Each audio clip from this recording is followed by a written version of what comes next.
आज हम पाठ 3 दो चर वाले रैखिक समीकरण युग्म को पढ़ेंगे। इसमें सबसे पहले हम समझते हैं कि चर किसे कहते हैं।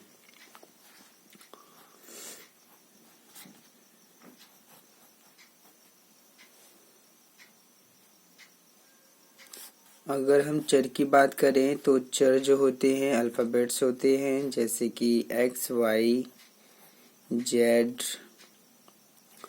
ए, बी, सी, मतलब जो अल्फ़ाबेट्स होते हैं उन्हें हम चर कहते हैं। इसलिए मैं सभी को नहीं लिखूंगा, आप इतने में ही समझ जाइए। इसके बाद आता है दूसरा, इसमें है अचर। अचर संख्याओं को कहते हैं। जो भी नंबर्स होते हैं, संख्याएं प्लस माइनस में हो सकती हैं। तो मैं यहाँ पर 1 2 3 4 5 ये जो संख्याएं हैं इन्हें हम अचर कहते हैं। तो चर और अचर इन दोनों के बाद हमें समझना होता है संक्रियाएं।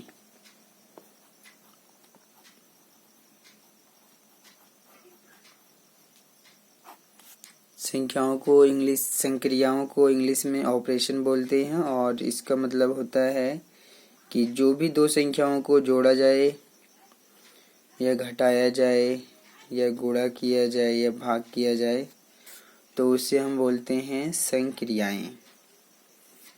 यहाँ पर जब हम चर और अचर दोनों को मिलाते हैं तो समीकरणों के पद बनाए जाते हैं।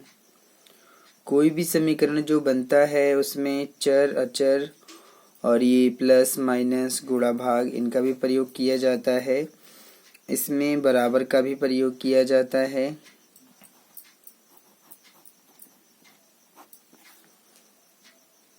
इसमें ये जो बराबर का निशान होता है इसका भी प्रयोग किया जाता है। तो जब हम कोई भी समीकरण बनाते हैं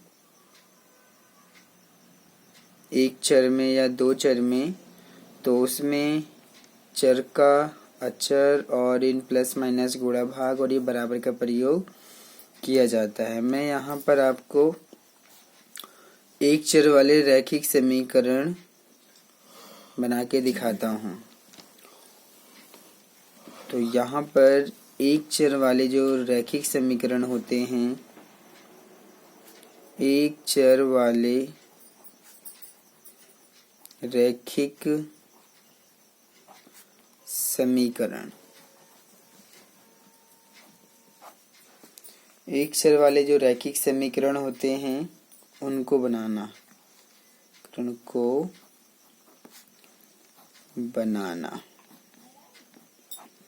मान लीजिए हमारे पास एक चर, इनमें से कोई भी एक लेते हैं। x लिया गया है, मैंने ऑपरेशन क्रिया में यहाँ पर प्लस का निशान लिया है, और कोई भी संख्या लिया जा सकता है। +5 बराबर में है ये 10। तो ये अपने आप में एक चर वाला रैखिक समीकरण है। इसी प्रकार से कितने भी, जितना आप चाहें उतने रैखिक समीकरण बना सकते हैं। माइनस का भी निशान लेके बनाया जा सकता है, प्लस का भी निशान लेके बनाया जा सकता है, गुणा भाग किसी का भी प्रयोग किया जा सकता है। यहाँ मैंने x - 2 बराबर 4 लिखा है।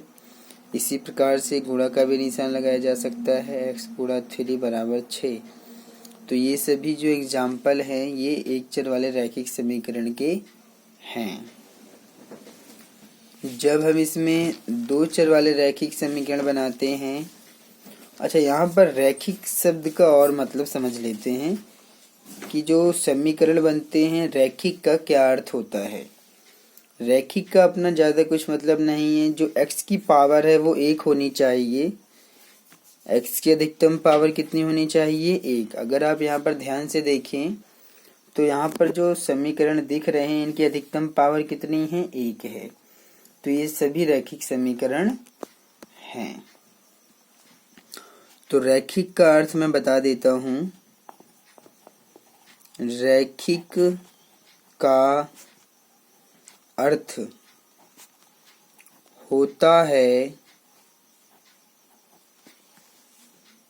चर की घात 1।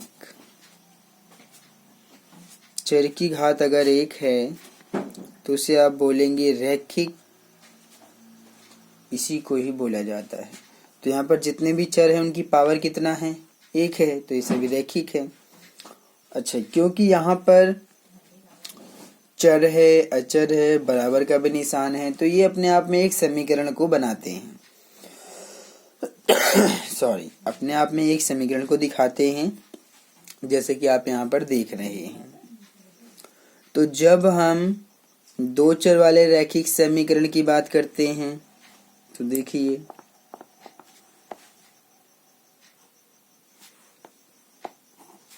ये पहला हो गया, ये दूसरा हो गया। अब हम तीसरे के ऊपर आते हैं। अब हम बात करते हैं दो चर वाले रैखिक समीकरण। तो दो चर वाले रैखिक समीकरण,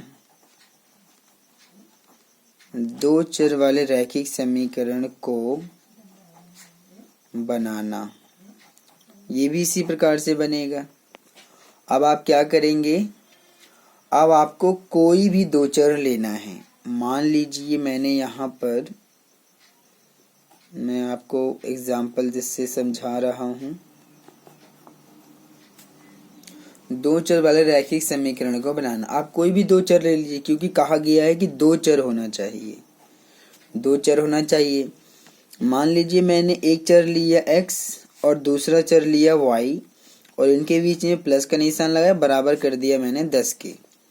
तो ये अपने आप में एक दो चर वाला रैखिक समीकरण है, क्योंकि यहाँ पर x की पावर कुछ 1 है और y की भी पावर 1 है। तो रैखिक का मतलब ही होता है चर की जो घात है वो 1 होनी चाहिए। तो ये एक रैखिक समीकरण है। इसी प्रकार से अगर सॉरी, अगर मैं इसी प्रकार से और समीकरण बनाऊं, मान लीजिए मैंने यहाँ पर x माइनस का निशान लगाया, x माइनस वाई बराबर कर दिया 5 के, तो भी एक दो चर वाला रैखिक समीकरण है। इसी प्रकार से अगर मैं यहाँ पर गुणा का निशान लगा दूं, x गुणा y बराबर में 9, ये भी एक दो चर वाला रैखिक समीकरण है। भाग का निशान लगा के अगर लिख दूं कि x को मैं भाग कर रहा हूँ y से, और बराबर आना चाहिए 9 या 19 आना चाहिए। इससे फर्क नहीं पड़ता है कि आप किस नंबर के बराबर कर रहे हैं, इससे कोई फर्क नहीं पड़ता है। तो ये सभी दो चर वाले रैखिक समीकरण को दिखाते हैं। कि दो चर वाले रैखिक समीकरण का मतलब होता है कि उसके अंदर दो चर होने चाहिए, और रैखिक इसलिए है क्योंकि पावर 1 है, और समीकरण हम इन्हीं व्यंजकों को बोलते हैं। जैसे कि ये एक व्यंजक है, ये एक समीकरण है, ये भी एक समीकरण है, ये भी एक समीकरण है, ये भी एक समीकरण है, इनको हम समीकरण बोलते हैं। अच्छा, क्योंकि इनके अंदर ये भी एक समीकरण है अपने आप में, लेकिन इसमें एक चर है, तो एक चर वाला रैखिक समीकरण है। इसमें भी एक चर है, तो एक चर वाला रैखिक समीकरण है। इसमें भी एक चर है, तो ये भी एक चर वाला रैखिक समीकरण है। इसमें दो चर हैं, इसमें एक चर क्या है? x है। इसमें दो चर क्या है? x और y दोनों हैं, तो ये भी एक दो चर वाला रैखिक समीकरण है। ये भी दो चर वाला रैखिक समीकरण है, ये भी दो चर वाला रैखिक समीकरण है, ये भी दो चर वाला रैखिक समीकरण है। अब यहाँ पर अगर हम बात करते हैं, एक शब्द और आया हुआ है, रैखिक दो चर वाले रैखिक समीकरण युग्म की बात करना है। युग्म, युग्म का अर्थ ज्यादा कुछ नहीं है, केवल जोड़े। युग्म का मतलब क्या होता है? जोड़ा। आप जानते होंगे कि पेयर, इंग्लिश में इसको पेयर बोलते हैं। मान लीजिए जूता है, जूता एक थोड़ी ना होता है, दो होते हैं, क्योंकि दो पैर हैं, तो वो युग्म है। इसी प्रकार से मतलब जो भी चीजें जोड़े में होती हैं, मतलब दो होती हैं, उसको हम बोलते हैं युग्म। तो इस प्रकार से आप यहाँ पर समझ सकते हैं। अब मैं यहाँ पर दो चर वाले रैखिक समीकरण युग्म को बना के दिखाता हूँ कि दो चर वाले रैखिक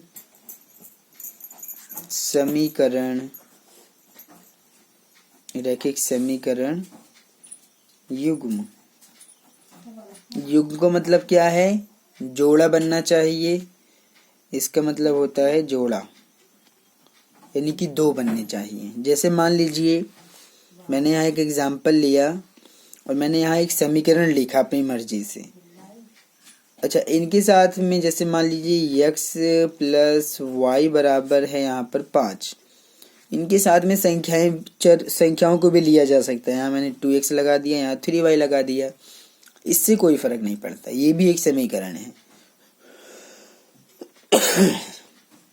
तो 2x प्लस 3y बराबर अगर ये 5 है तो एक समीकरण है, वो भी दो चर में। अभी ये दो चर में एक रैखिक समीकरण है।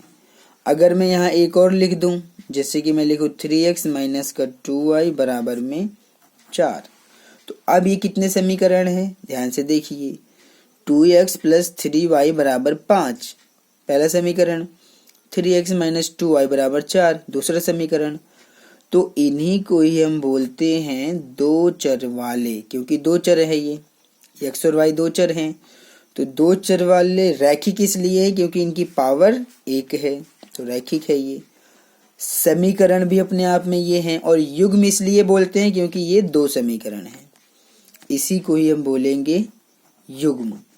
जब दो समीकरणों को, दो चर वाले रैखिक समीकरणों को हम एक साथ लेते हैं, जो कि दो चर होने चाहिए और दो समीकरण भी होने चाहिए, तभी हम उसको दो चर वाला रैखिक समीकरण युग्म कहते हैं।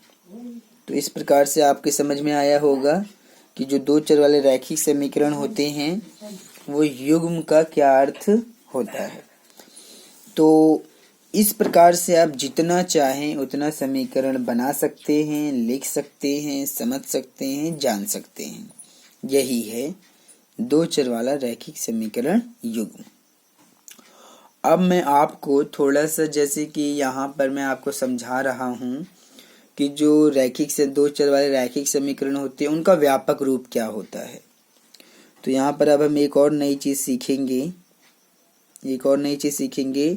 कि जो दो चर वाला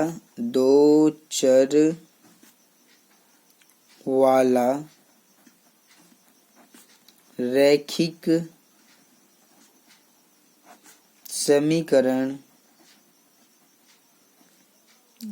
समीकरण का व्यापक रूप, यानी कि अब आप यहाँ पर जनरल फॉर्म समझेंगे, general form of linear equation in two variables. अब हम यहाँ पर दो चर वाले रैखिक समीकरण का व्यापक रूप समझेंगे। तो वो इस प्रकार से होता है कि जो दो चर वाला रैखिक समीकरण युग्म का व्यापक रूप है, इसमें क्योंकि दो चर होने चाहिए, तो ये रहा एक x और एक y, दो चर होने चाहिए। अब यहाँ पर इनके साथ में संख्याएं भी हो सकती हैं, x और y के साथ में संख्याएं भी हो सकती हैं। तो उन संख्याओं को मैं a से दर्शाऊंगा, a, और ये b। क्योंकि इसमें कोई और संख्या भी हो सकती है, तो प्लस का c भी लगा दिया और बराबर कर दिया इसको 0 के, इनके बीच में भी प्लस का निशान। तो ये जो मैंने लिखा है ax प्लस में by प्लस c बराबर 0, ये दो चर वाला रैखिक समीकरण का व्यापक रूप है।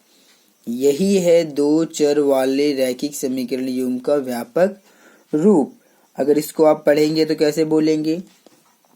ax plus by plus c बराबर 0, ये बोलेंगे, जहां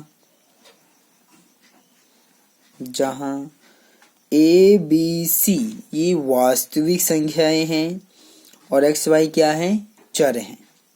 तो मैं बताऊंगा यहाँ पर कि जहाँ ए बी सी, ये चीज़ ध्यान दीजिएगा, मैंने आपको ऊपर तो समझाया है कि ए बी सी चर होते हैं, ए बी सी चर होते हैं क्योंकि यहाँ चर माना गया है।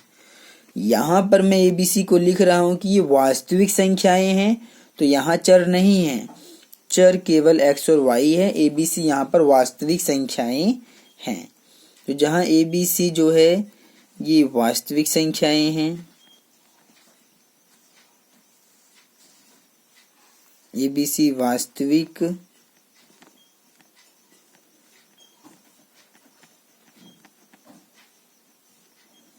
संख्याएं हैं। ए बी सी क्या है, वास्तविक संख्याएं हैं। इसको आप यहाँ पर अच्छे से देख सकते हैं। आपके समझ आ रहा होगा अच्छे से, ठीक है। अब यहाँ पर मैं आपको ये भी बता दूं कि वास्तविक संख्याएं होती क्या हैं। वैसे तो नॉर्मली मैं इसके ऊपर पिछले वीडियोस में फर्स्ट चैप्टर में भी बहुत अच्छी तरह से मैंने बताया है कि वास्तविक संख्याएं होती क्या हैं। तो चलिए फिर मैं ऑरली आपको बता देता हूँ कि हर वो नंबर जो आप सोच सकते हैं, लिख सकते हैं, बोल सकते हैं, वो सभी वास्तविक संख्याएं हैं। जैसे आपने कहा -2, तो ये भी वास्तविक संख्या है। आपने कहा 5, तो ये भी वास्तविक संख्या है। आपने कहा 1.2, तो ये भी वास्तविक संख्या है। आपने कहा 2/3, ये भी वास्तविक संख्या है। तो हर वो नंबर जो आप बोल सकते हैं, सोच सकते हैं, बता सकते हैं, वो सभी वास्तविक संख्याएं होती हैं। तो यहाँ पर एबीसी कुछ भी संख्याएं हो सकती हैं। मैं आपको एक चीज और बताना चाहता हूं कि यहाँ पर ये जो ए और बी है, ये दोनों ही शून्य नहीं होने चाहिए। ए बी शून्य यानी कि 0 नहीं होना चाहिए। तो मैं यहाँ पर लिखूंगा तथा ए और बी दोनों शून्य नहीं है। क्या नहीं है, शून्य नहीं है। अब ए और बी दोनों शून्य नहीं है, इसको तो मैंने यहाँ पर आपको एक सेंटेंस में लिख कर दिखाया है।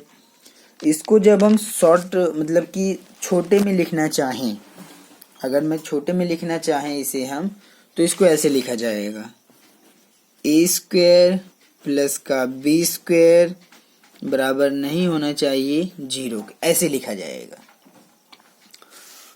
आप ऐसे भी लिख सकते हैं। इसका मतलब सिर्फ इतना ही है जो इसका मतलब है।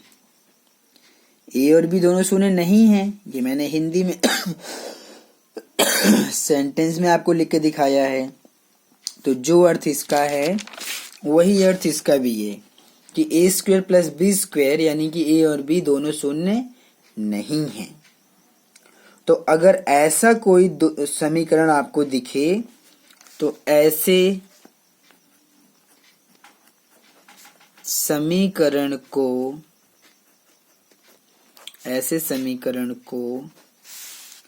दो चर x और y में एक रैखिक समीकरण कहते हैं, या रैखिक समीकरण ऐसे समीकरण को दो चर x और y में एक रैखिक समीकरण का व्यापक रूप कहते हैं। व्यापक रूप, या आप कह सकते हैं कि x और y में दो चर x और y में एक रैखिक समीकरण कहलाता है। या तो इसको रैखिक समीकरण का व्यापक रूप या एक रैखिक समीकरण, ये दो चर x और y में एक रैखिक समीकरण कहलाता है।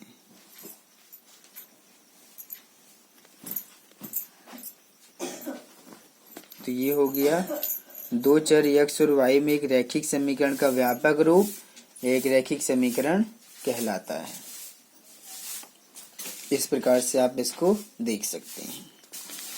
अब ये जो मैंने a और b दोनों को कहा है कि जीरो नहीं है, वो क्यों कहा है इसको हम समझ लेते हैं।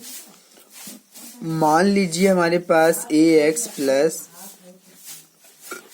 by प्लस c बराबर 0। ये एक दो चर में रैखिक समीकरण है, क्योंकि कोई भी समीकरण इस रूप में होता है। तो अगर आप a और b को 0 ले लें या दोनों को ही 0 ले लें, मान लीजिए मैंने यहाँ पर a बराबर 0 ले लिया, a बराबर 0 ले लिया, तब देखिए क्या बनेगा। a का मान 0 गुणा, इनके बीच में गुणा का निशान होता है, फिर x plus by plus c बराबर 0। तो 0 की गुणा x में करेंगे तो 0 आया, प्लस by प्लस c बराबर 0।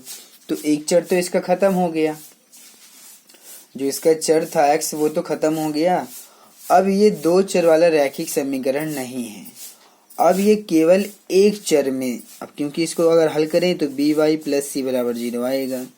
ये तो एक चर में बचा है, क्योंकि bc तो वास्तविक संख्या है, y यहाँ पर एक चर मिलेगा।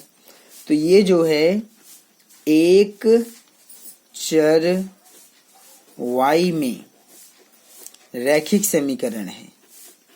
क्या है? रैखिक समीकरण, रैखिक समीकरण है। इसी प्रकार से अगर आप b0 ले लेंगे तब भी ये एक चर में आ जाएगा, और अगर आप a और b दोनों ले लेंगे 0 तो फिर तो ये दोनों ही चर खत्म हो जाएंगे। मान लीजिए आपने यहाँ पर b बराबर 0 ले लिया, तब ये बनेगा ax प्लस में b गुणा y का मान 0 प्लस c बराबर 0। तो ax प्लस b की 0 में करेंगे, यहाँ पर b का मान 0 लिया गया है, b का मान 0 लिया गया तो यहाँ पर y आएगा। तो 0 की गुणा y में करेंगे 0 प्लस c बराबर 0।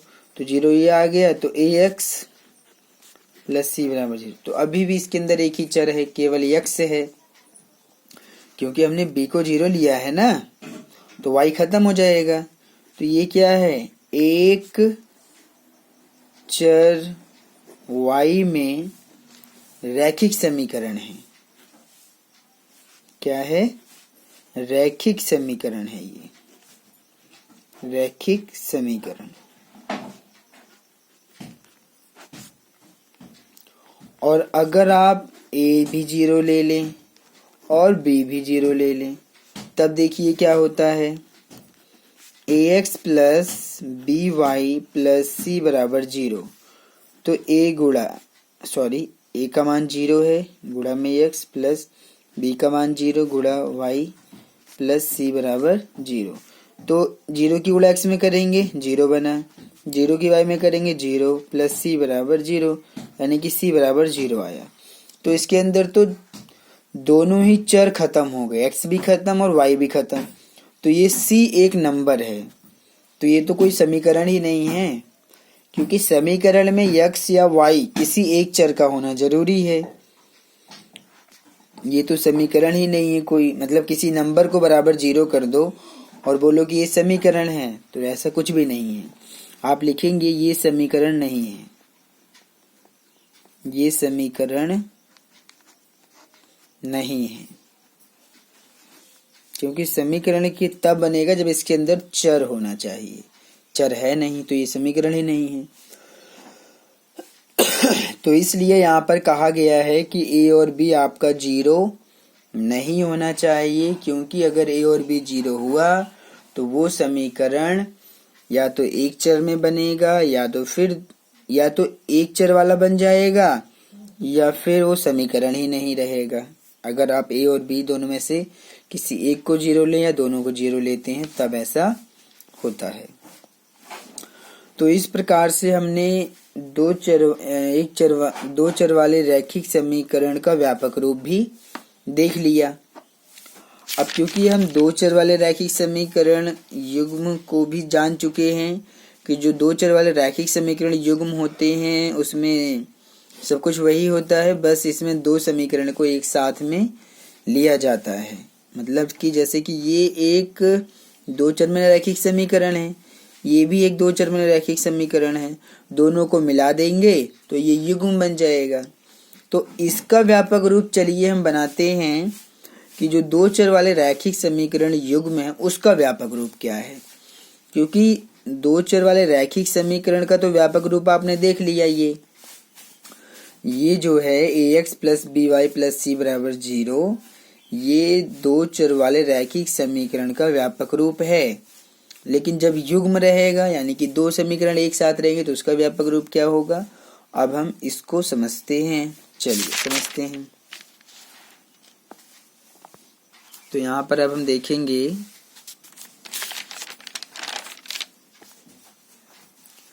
दो चर वाले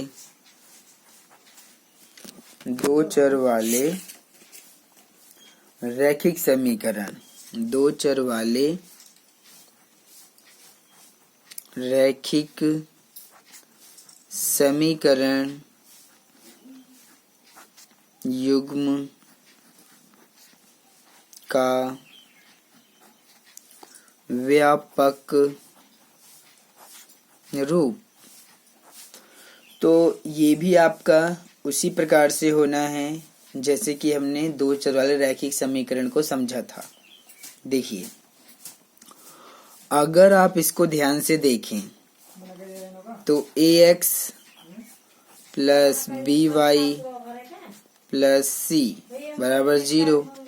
अभी ये दो चर वाला एक रैखिक समीकरण है, दो चर वाला एक रैखिक समीकरण है।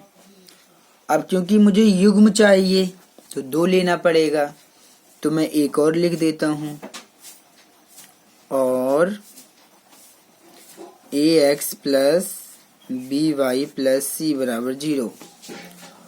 अब ये दो चर वाला रैखिक समीकरण तो है, लेकिन कितने हैं? दो हैं, पहला दूसरा। क्योंकि आपने अभी समझा था कि ये जो है दो चर वाला रैखिक समीकरण है और युग्म का मतलब है कि दो होने चाहिए। तो क्या दोनों समीकरण एक जैसे होने चाहिए? तो इसका जवाब है नहीं। दोनों समीकरण एक जैसे कहाँ हो सकते हैं? आपने यहाँ अगर लिया है युग्म में, क्या ये दोनों समीकरण एक जैसे हैं? बिल्कुल भी नहीं है। तो ये दोनों एक दूसरे के समान तो नहीं हो सकते हैं, लेकिन देखने में तो लग रहा है। तो हम इन दोनों को अलग अलग दिखाएंगे। अलग अलग दिखाने के लिए आप क्या करेंगे, यहाँ पर दो चर तो इसमें भी रहेगा x और y, दो चर इसमें भी रहेगा x और y, बस संख्याएं अलग हो सकती हैं।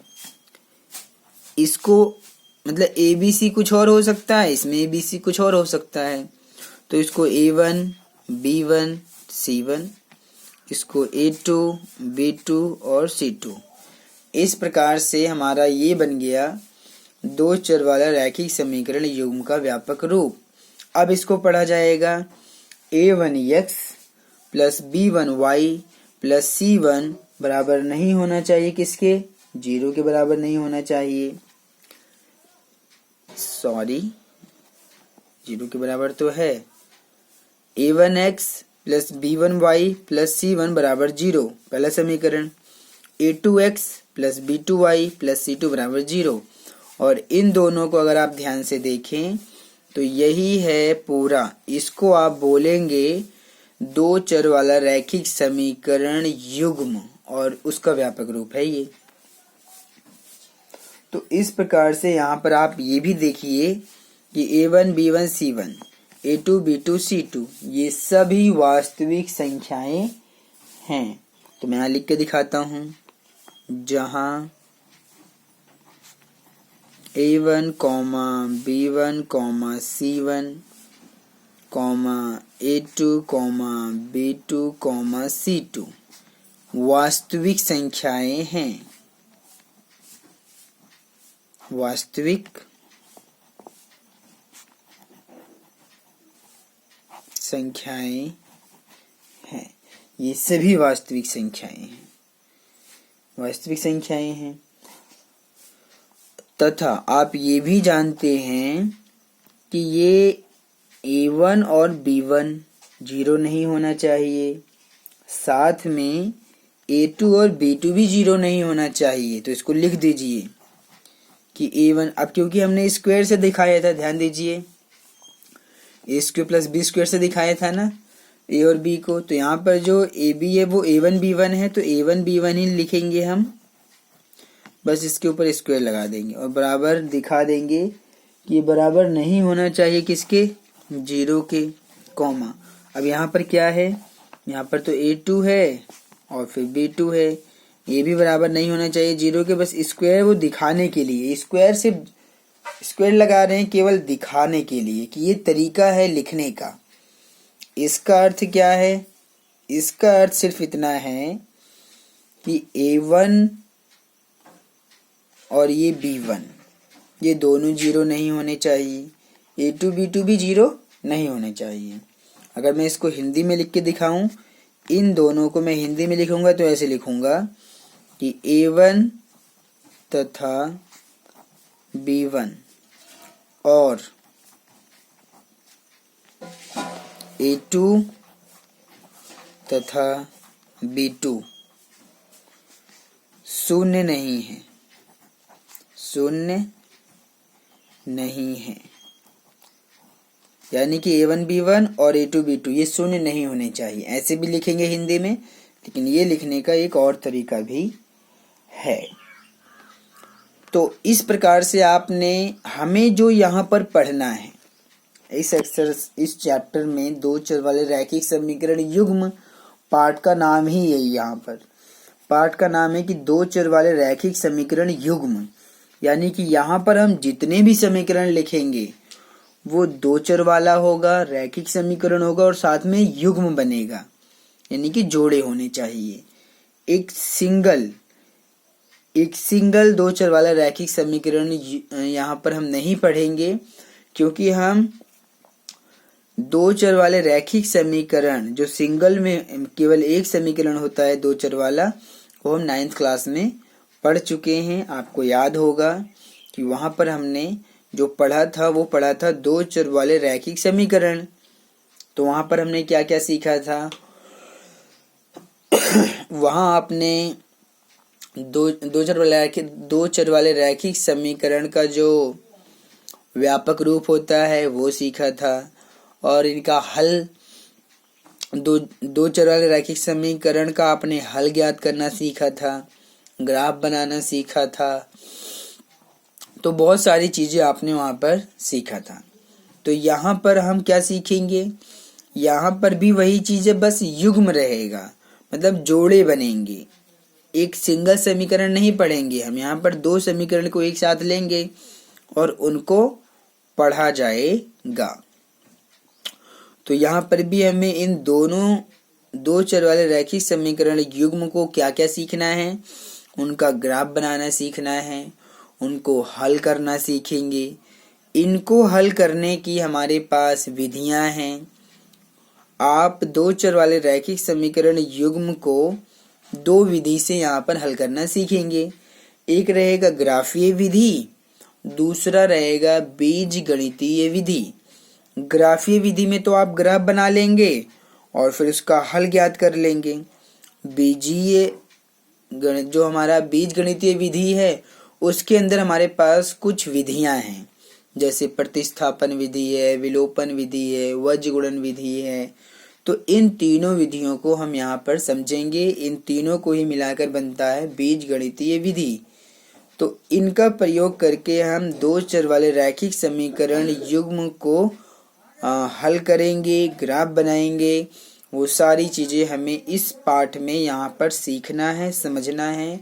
मैं आपको पूरा चैप्टर बहुत ही अच्छे से एक आसान भाषा में समझाने वाला हूँ और आप अच्छे से एक एक चीज़ को पढ़ेंगे और जानेंगे।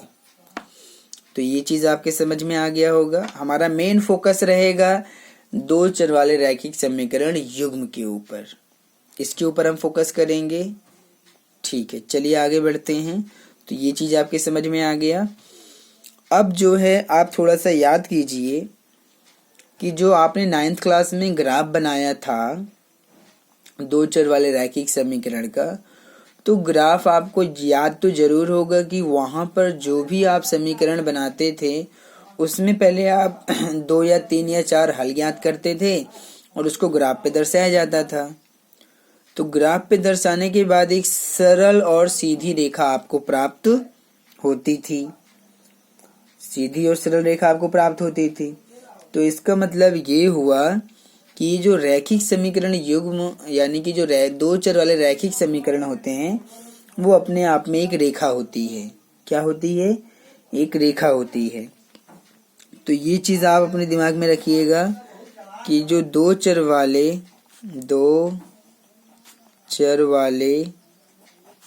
रैखिक समीकरण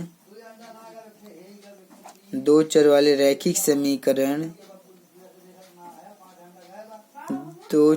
रैखिक समीकरण का अगर आप आलेख बनाते हैं,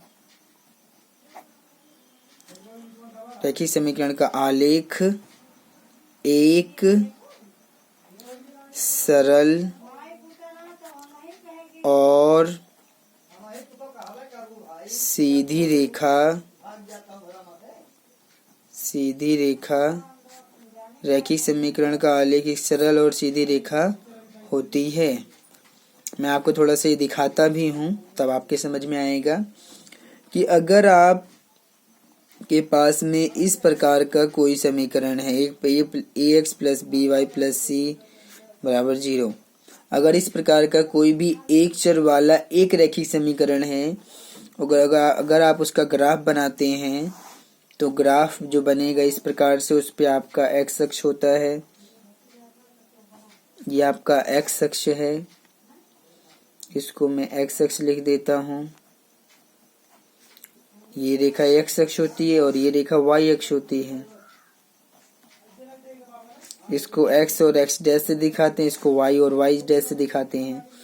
तो ये जो ग्राफ होता है, आलेख होता है, इस पे अगर आप इस प्रकार का किसी भी समीकरण का ग्राफ बनाएंगे तो वो एक हमेशा सरल और सीधी रेखा बनेगी। वो रेखा ऐसे भी बन सकती है, वो रेखा ऐसे भी बन सकती है, ऐसे भी बन सकती है, ऐसे भी बन सकती है, ऐसे भी बन सकती है, मतलब किसी भी प्रकार से बन सकती है। तो मान लीजिए ये एक रेखा बनी, तो ये अपने आप में किसी न किसी समीकरण को दिखाता है। इसमें बिंदु होते हैं, इन बिंदुओं को हम इस रेखा पर दिखाते हैं। 2 या 3 बिंदु हो सकते हैं, 2 से तो अधिक होने चाहिए। 2 से भी बन जाएगा ग्राफ, 2 से अधिक भी हो सकता है। 2 या 2 से अधिक अगर आपके पास बिंदु हैं किसी भी दो चर वाले रैखिक समीकरण का, तभी आप उसका ग्राफ बना सकते हैं। और ये जो रेखा बनेगी वो एक समीकरण को दिखाता है। तो ax plus B Y plus C बराबर 0 एक सरल रेखा बनेगी। तो कहने का मतलब ये है कि इस प्रकार का कोई भी एक समीकरण है तो उसकी एक रेखा बनती है। 2 समीकरण होंगे तो कितनी रेखाएं बनेंगी? 2 रेखाएं बनेंगी। कहने का मतलब ये हुआ कि अगर इनका हम ग्राफ बनाएं तो 2 रेखाएं बनेंगी। एक समीकरण का बनाएंगे तो एक रेखा बनेगी, और वो हमेशा एक सरल और सीधी रेखा ही होती है। इस पे भी आपका पूरा ध्यान होना चाहिए। तो अगर आप इसी प्रकार से दो चर में बनाएं और वो भी युग्म का बना दें कि दो चर वाले रैखिक, इसको आप रैखिक मान लीजिए कि ये रैखिक लिखा हुआ है, रैखिक लिखा है ये, चलिए काट देते हैं इसके। दो चर वाले रैखिक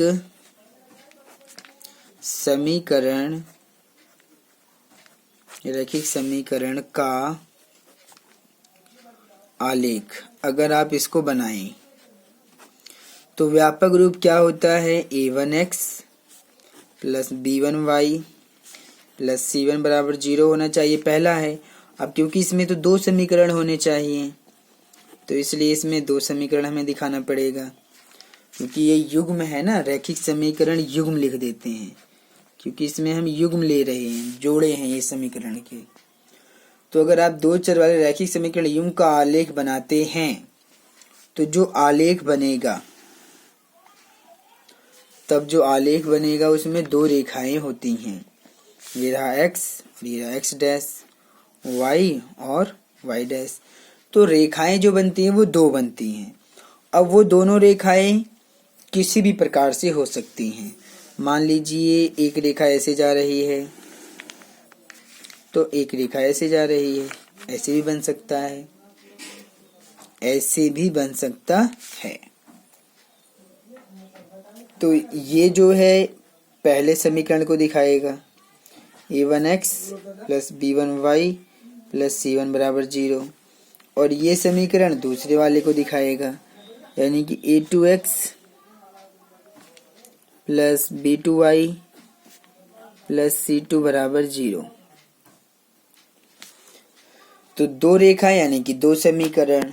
तो इस प्रकार से आप इनका ग्राफ जो है बनाना सीख गए थे। अब हमें यहाँ पर इन सभी चीज़ों को फिर से पढ़ना है। इसको बोलते हैं हम ज्यामितीय निरूपण, या फिर इसको बोलते हैं ज्योमेट्रिक प्रेजेंटेशन, या तो फिर ग्राफिकल प्रेजेंटेशन आप कह सकते हैं। नाम बहुत सारे हैं, जैसे भी आप इसको समझ लें। तो ग्राफीय प्रेजेंटेशन हो सकता है, ज्योमेट्रिक प्रेजेंटेशन हो सकता है, ज्यामितीय निरूपण हो सकता है, ज्यामितीय अर्थ हो सकता है, और बहुत सारे नामों से ये जाने जाते हैं। तो जब एक दो चर वाला एक समीकरण है तो उसकी एक रेखा बनती है। जब दो चर वाला दो रैखिक समीकरण युग्म है, दो चर वाला रैखिक समीकरण अगर युग्म है तो उसमें दो रेखाएं बनती है। तो अब अगर हमारे पास दो रेखाएं होती हैं तो उसमें कौन कौन सी स्थितियां उत्पन्न होंगी, हम उन स्थितियों के बारे में समझते हैं। क्योंकि यहाँ पर हमें एक समीकरण एक रेखा को दर्शाता है, दो समीकरण दो रेखा को दर्शाता है।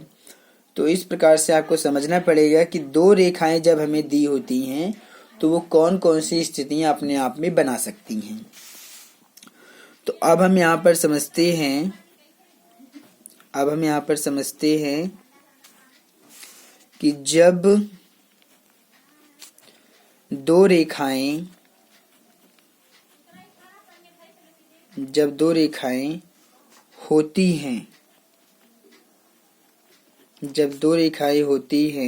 होती हैं, तब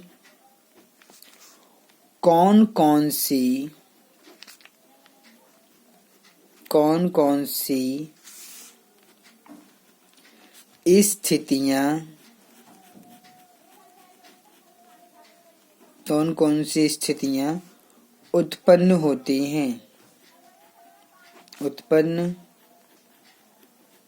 होती है। ये चीज आपको यहाँ पर समझना है कि जब दो रेखाएं होती हैं तब कौन कौन सी स्थितियां उत्पन्न होती है। तो चलिए पहली स्थिति में देखते हैं। पहली स्थिति,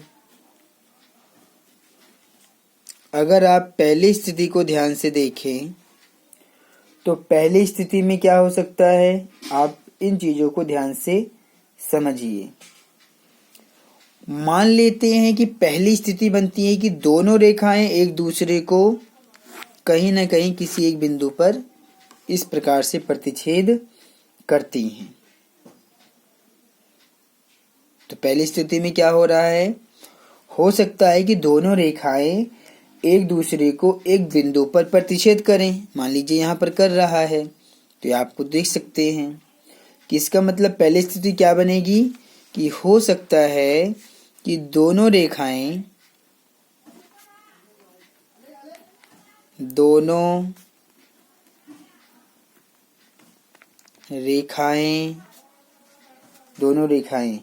एक बिंदु पर प्रतिच्छेद करती हैं। दोनों रेखाएं एक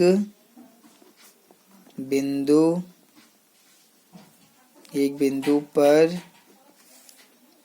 प्रतिच्छेद करती है। ये बन गया, दोनों रेखाएं एक बिंदु पर प्रतिच्छेद करती हैं। आप देख रहे हैं, बिल्कुल ठीक है ये। ठीक है, अब दूसरी स्थिति क्या बन सकती है उसको देखते हैं। दूसरी स्थिति जो बनेगी,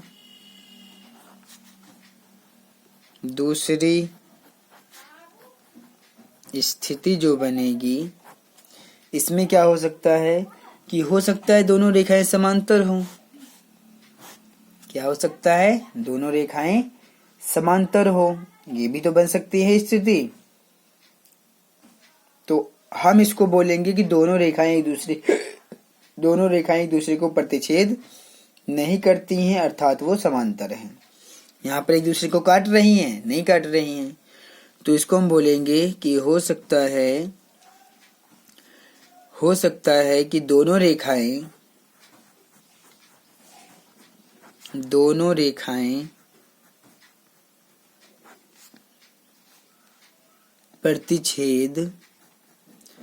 प्रतिच्छेद का अर्थ मैं लिख देता हूं। प्रतिच्छेद मतलब काटना। प्रतिच्छेद नहीं करती हैं। अगर वो प्रतिच्छेद नहीं करती हैं तो वो क्या होंगी? समांतर हो सकती हैं, अर्थात वे समांतर होती हैं। समांतर होती हैं अगर वो प्रतिच्छेद नहीं करेंगी तो ये भी आपके समझ में आया। तीसरी स्थिति यहाँ पर बनेगी, इसको देखते हैं। तीसरी स्थिति क्या बनेगी? तीसरी स्थिति क्या बनेगी? आप इसको थोड़ा सा ज्यादा ध्यान से समझिए, बहुत ध्यान से। तीसरी स्थिति क्या बनेगी? देखिए, ये मैंने एक रेखा खींचा है। क्या ये रेखा आप देख पा रहे हैं? इसको मैं थोड़ा डार्क करता हूं। ये अपने आप में एक रेखा है, ठीक है, दिख रहा होगा आपको अच्छी तरह से। ये अपने आप में एक रेखा है। अब अगर मैं एक और रेखा खींचूं जो कि इसी रेखा के अंदर हो, क्या आप इस रेखा को देख पा रहे हैं? थोड़ा सा डार्क कर रहे हैं। तो यहाँ दोनों रेखाएं एक ही रेखा में हैं, आप इसको देख पा रहे होंगे। दोनों रेखाएं एक ही रेखा में हैं। तो ये स्थिति भी कभी कभी बन जाती है। तो इसको हम बोलेंगे समपाती रेखाएं। क्या बोलेंगे? समपाती रेखाएं। दोनों रेखाएं समपाती हैं। आप इसको लिखेंगे कि दोनों रेखाएं समपाती हैं। तो ये है एक बिंदु पर प्रतिच्छेद करने की कंडीशन, ये है समांतर रेखाओं की कंडीशन, और ये है समपाती रेखाओं की कंडीशन।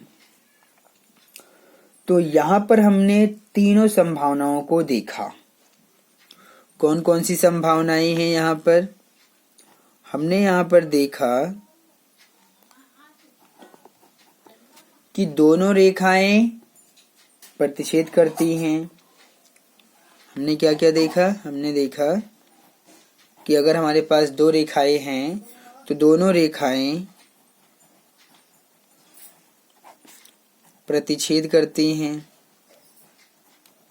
प्रतिच्छेद का मतलब काटना। प्रतिच्छेद करती हैं। फिर दूसरा देखा गया कि दोनों रेखाएं समांतर हैं, दोनों रेखाएं समांतर हैं। तीसरा आपने देखा कि दोनों रेखाएं समपाती हैं, दोनों रेखाएं समपाती है। तो ये आपने यहाँ पर 3 कंडीशन को समझा अच्छे से, तो आसान है समझना, ठीक है। तो यही आपको यहाँ पर ध्यान देना था कि अगर आपके पास 2 रेखाएं हैं तो वो कौन कौन सी स्थितियां उत्पन्न कर सकती हैं। अच्छा, क्या आपको लगता है कि इन तीनों के अलावा कोई और स्थिति भी बन सकती है? तो इसका जवाब है नहीं।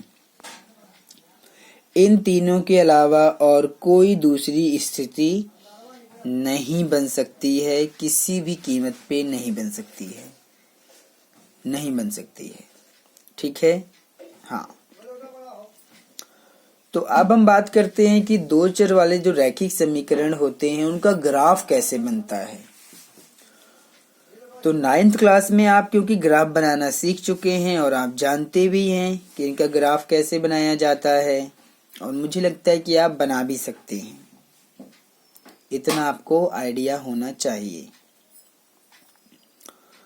तो यहाँ पर ये आपके लिए बेसिक था, ठीक है।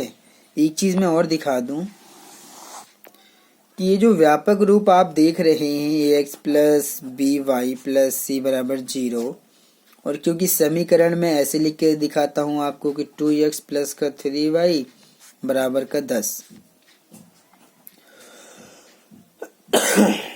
तो अगर आप इसको ध्यान से देखें तो आप कहेंगे कि व्यापक रूप में तो बराबर 0 है, इसके बराबर 0 नहीं है, तो आप इसको 0 के बराबर बना सकते हैं। देखिए ऐसे 2x प्लस 3y, 10 को इधर लाइए माइनस में, तो यहाँ क्या बचा? कुछ नहीं, तो 0 बचा। तो ये जो समीकरण है वो इस रूप में अपने आप आ गया।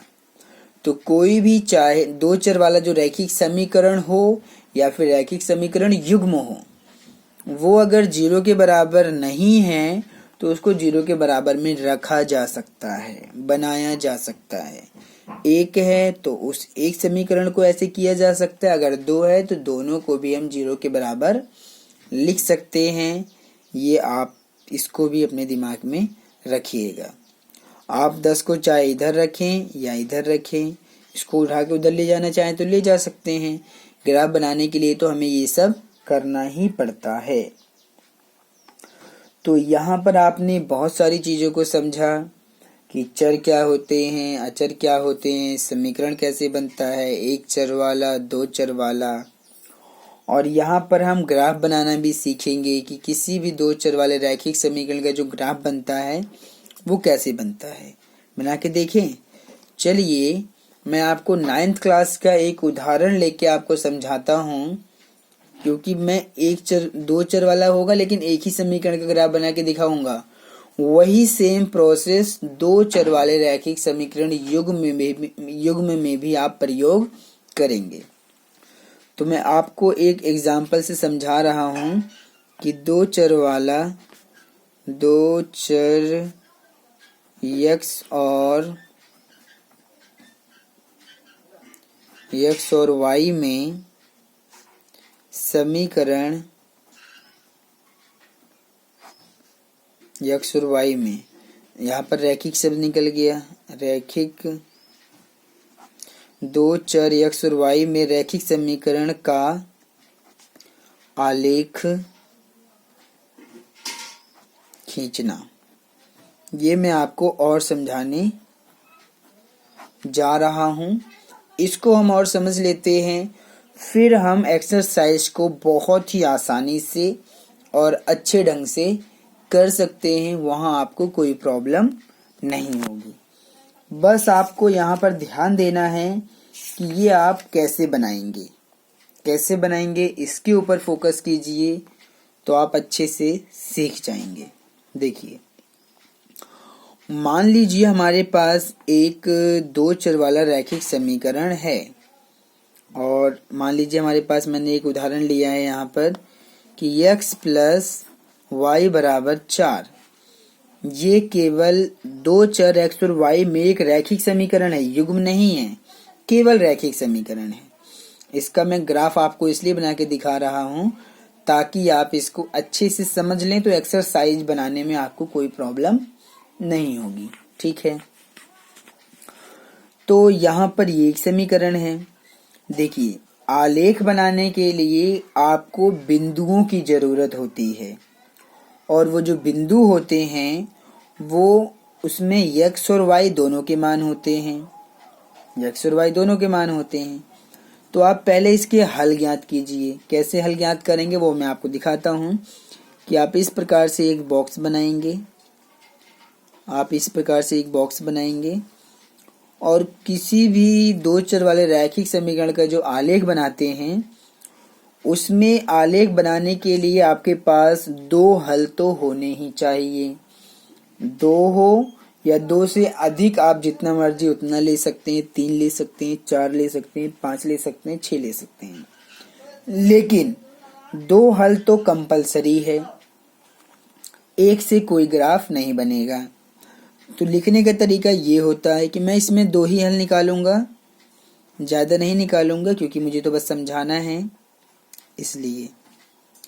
तो यहाँ पर एक चर है x, दूसरा चर है y, दो ही चर हैं हमारे पास, ये रहा x, ये रहा y। चलिए दो हल निकाल लेते हैं। मान लीजिए मैंने इस समीकरण के अंदर x का मान 0 रखा, तो अब देखते हैं y का मान क्या मिलेगा। मैं यहाँ पर लिखूंगा कि x बराबर मैंने जो है 0 रखा है, तो x बराबर 0 रखने पर तो रख दिया मैंने 0। तो अब अगर हमारे पास समीकरण x प्लस वाई बराबर 0 है, सॉरी x प्लस वाई बराबर 4 है, और अगर x 0 है तो y कितना मिलेगा, y आपको 4 मिलेगा। तो इसका मतलब y बराबर आपको 4 मिला है, तो y का मान यहाँ लिखिए 0। आप x और y का मान कुछ भी रख सकते हैं। इस x और y का मान 0 से शुरू करिए, 1 2 3 4 5 6 या -1 -2 -3 -4 कुछ भी लेकर ये हल ज्ञात कर सकते हैं। आपकी जो इच्छा है वो रखिए, 0 रखिए, 1 2 3 4 5 6 -1 2 3 4 5 6 कुछ भी रखिए, कोई फर्क नहीं पड़ता है, लेकिन दो हल ज्ञात करिए। तो एक हल तो मैंने निकाल दिया 0 और 4, जो कि बहुत ही आसान है निकालना, आप इसको देख पा रहे होंगे। अब अगर मैं y0 ले लूं, y भी 0 ले सकते हैं, एक बार x0 लिया था, एक बार y0। छोटी संख्याओं में निपटारा कर लेने से बहुत ही फायदा होता है, बड़ी संख्याओं पे उतना दूर जाने की जरूरत नहीं है। बाकी अगर जरूरत पड़ती है तो आप जाइए, कोई दिक्कत नहीं है, बस करने का तरीका यही है, इसको आप ध्यान में रखिएगा। तो अगर y0 लेते हैं तब क्या मिलेगा, देखते हैं तब क्या मिलेगा। तो अगर हमारे पास रैखिक समीकरण है x प्लस वाई बराबर ये 4 है, तो y अगर हमारा 0 है तो x कितना मिलेगा, 4 मिलेगा। तो ये हमारा दूसरा हल निकल गया। तो ये हमने हल ज्ञात कर लिए हैं। पहला हल है 0 4, दूसरा आया है 4 और 0। इन दोनों को अगर आप ग्राफ बना दें तो आपका आलेख कंप्लीट हो जाएगा। चलिए ग्राफ बना देते हैं और इसका जो आलेख है वो कंप्लीट कर लेते हैं, बनाते हैं। चलिए, तो आलेख बनाने के लिए हमें ज़्यादा कुछ नहीं करना पड़ता है। यहाँ पर सिर्फ और सिर्फ आपको x अक्ष और y अक्ष का ध्यान रखना पड़ता है। मैं इसको स्पष्ट बनाता हूँ ताकि आपके अच्छे से समझ में आए। देखिए, ये आप इस प्रकार से y अक्ष, ये आपका दो रेखाएं इस प्रकार से आप खींचते हैं जो कि लंबवत रेखाएं होती हैं। लंबवत का मतलब 90 डिग्री पर ये एक दूसरे को काटती हैं। इस प्रकार से ये होता है। इस बिंदु को आप 0 कहते हैं कि ये 0 है और इसको मूल बिंदु भी कहा जाता है। मैंने यहाँ ग्राफ पे कहीं दिखाया नहीं। ये जो बिंदु होता है, जिस बिंदु पर x अक्ष और y अक्ष एक दूसरे को काटते हैं, उस बिंदु को बोला जाता है मूल बिंदु। इसको बोलते हैं मूल बिंदु। मूल बिंदु को ओ से दर्शाया जाता है। मूल बिंदु को किससे दर्शाते हैं? ओ से दर्शाते हैं। और इस मूल बिंदु के जो एक्स और वाई का जो मान होता है वो 0 0 होता है, यानी कि मूल बिंदु के निर्देशांक क्या होते हैं? 0 0। मूल बिंदु ये बिंदु है जहां पर एक्स अक्ष और वाई अक्ष एक दूसरे को काट रहे हैं, वो मूल बिंदु है। उसको ओ से दर्शाया जाता है और ओ के मूल बिंदु के जो निर्देशांक होते हैं वो ब्रैकेट में लिखे जाते हैं 0,0। ये आप यहाँ पर देख लीजिए अच्छे से। और मूल बिंदु जो ओ होता है ये 0 का भी काम करता है और ओ का भी काम करता है, तो समझने के लिए है ये। तो ये यहाँ पर ओ है, यानी कि मूल बिंदु, ये 0 का भी काम करता है और ओ का भी काम करता है। तो ये है एक्स और ये है एक्स डैश, ये है वाई और ये है वाई डैश। 1 सेंटीमीटर पर निशान लगा लीजिए। 3 और ये 4। 1 2 3 4। 1 2 3 4। 1 2 3 4। ये हो गया कि सेंटीमीटर पर निशान। ये आपका 1 है, ये 2 है, ये 3 है, ये 4 है। ये आपका -1 है, ये -2 है, ये -3 है और ये -4 है। ये 1 है, ये 2 है, ये 3 है, ये 4 है। ये -1 -2 -3 -4, ये इस प्रकार से हैं। चलिए अब हम एक एक करके बिंदु लेते हैं। हमारा जो पहला बिंदु है, x का मान यहाँ 0 है और y का मान 4 है। तो अगर x 0 और y 4 है तो x 0 यहाँ पर आएगा, y 4। देखिए x का मान x अक्ष पे देखना है और y का मान y अक्ष पे देखना है। इस पे भी समझ लीजिए, x का मान जो भी होगा यहाँ पर उसको x अक्ष पे देखा जाएगा, जो y का मान है उसको y अक्ष पे देखा जाएगा। x का मान अगर आप प्लस में है तो आप इधर जाइए, x का मान अगर माइनस में है तो आप इधर जाइए, y का मान प्लस का है तो इधर जाइए, y का मान माइनस का है तो नीचे आइए। ऐसे समझना है। तो यहाँ पर x 0 है, y 4 है। तो x 0 तो यहाँ पर है, y 4 प्लस का है तो ऊपर जाना पड़ेगा, यानी कि बिंदु यहाँ मिल जाएगा। पहला बिंदु मिल गया। दूसरा चलते हैं। दूसरे बिंदु में x का मान यहाँ 4 है और y का मान 0 है। तो x का मान 4 कहाँ पर है? प्लस का है, जो कि इधर मिलेगा, और y 0 है तो यहीं पर बिंदु मिलेगा। तो ये पहले बिंदु को a मान लेते हैं और इसके निर्देशांक क्या था? पहला था यहाँ पर 0,4, तो यहाँ लिखा 0,4। दूसरे बिंदु को b मान लेते हैं और उसको हमने यहाँ पर लिखा 4,0। और इन दोनों बिंदुओं को एक सरल रेखा में आप स्केल से मिला दीजिएगा। स्केल से मिलाइएगा, हाथ से मिलाने पर ये थोड़ा सा टेढ़ा हो सकता है। मैं हाथ से मिला के दिखा रहा हूँ समझाने के लिए, लेकिन आप स्केल से मिलाइएगा, आपके लिए ज़्यादा अच्छा रहेगा। इस प्रकार से एक सीधी रेखा में आप इसको मिला देंगे तो ये बन जाएगा। और समीकरण भी आप इसको इसी रेखा पे आप इसका समीकरण भी लिख सकते हैं कि x प्लस वाई बराबर कितना है? 4 है। तो देखा आपने कि किस प्रकार से दो चर वाले जो रैखिक समीकरण होते हैं उनका ग्राफ बनता है और वो हमेशा एक सरल और सीधी रेखा होती है। इस बिंदु पर ये जो दोनों, इस रेखा पर ये जो दोनों बिंदु हैं वो इसको संतुष्ट करेंगे, इसके हल हैं, ये बिल्कुल ऐसा है। तो इस रेखा के ऊपर जितने भी बिंदु हैं, वो इस रेखा पर जितने भी बिंदु हैं, चाहे वो अनंत तक चली जाए या इधर चली जाए, इससे फर्क नहीं पड़ता है, लेकिन इस रेखा पर स्थित हर बिंदु इस समीकरण को संतुष्ट करेगा और इसका हल वो रहेगा ही। आप इसको चेक करना चाहे तो चेक कर सकते हैं। देखिए हमारे पास x प्लस वाई बराबर 4 है। बिंदु आप a ले लीजिए जिसमें कि 0,4 है।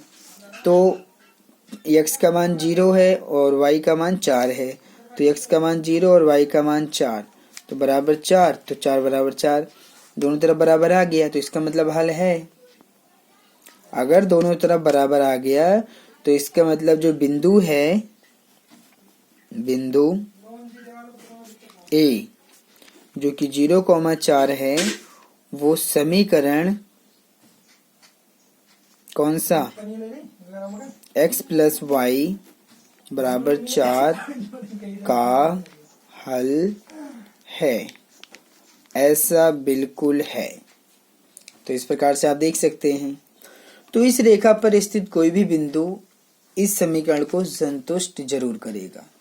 तो इसका ये ग्राफ, ये प्रेजेंटेशन था जो मैंने आपको बनाया। एक समीकरण है तो एक रेखा बनेगी, दो समीकरण है तो दो रेखा बनेगी। इस प्रकार से आप उसको देख सकते हैं। तो यहाँ पर आपने ग्राफ भी देखा कि कैसे बनाया जाएगा। हम इन्हीं को ही हम एक्सरसाइज जब सॉल्व करेंगे तो वहां पर भी हम पहले दो चर वाला रैखिक समीकरण युग्म बनाएंगे और उसके बाद फिर उसको ग्राफ बनाएंगे। ग्राफ बनाने का तरीका यही रहेगा जो यहाँ पर मैं आपको करके दिखा रहा हूँ। हम इसी तरीके से ग्राफ बनाएंगे और क्वेश्चन को सॉल्व करेंगे। तो इस प्रकार से ये भी आपके समझ में आ गया होगा अच्छे से। तो बस आपको ध्यान रखना है कि जो रेखाएं बनेंगी वो एक सरल और सीधी, अगर टेढ़ी मेढ़ी रेखा बनी तो इसका मतलब आपका ग्राफ गलत है, ये भी इसकी पहचान है, इस पे भी ध्यान दीजिएगा।